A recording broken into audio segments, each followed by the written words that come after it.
AMH anti மலேரியன் hormone.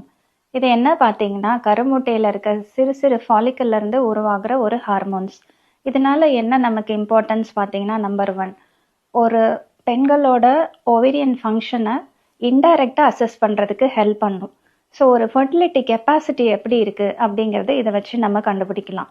Number 2 ஐவிஎஃப்ல இந்த AMH லெவலை பொறுத்து ஹார்மோன்ஸ்க்கு இவங்க எப்படி ரெஸ்பாண்ட் பண்ணுவாங்க, லைக் ஹையாக ரெஸ்பாண்ட் பண்ணுவாங்களா, லோவாக ரெஸ்பாண்ட் பண்ணுவாங்களான்னு நமக்கு தெரிய வரும். நம்பர் 3 இந்த ஏஎம்ஹெச் சில கண்டிஷன்ஸில் ஜாஸ்தியாக இருக்கும், லைக் பிசிஓஎஸ் பேஷண்ட்ஸ்க்கெலாம் இந்த ஏஎம்ஹெச் லெவல் அதிகமாக இருக்கும்.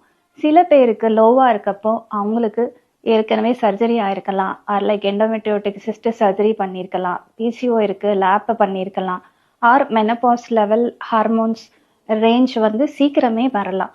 ஸோ ஏஎம்ஹெச்ன்றது ஒரு ஃபர்டிலிட்டி பொட்டென்ஷியலை நமக்கு அசஸ் பண்ணுறதுக்கு ரொம்பவே ஹெல்ப் பண்ணுற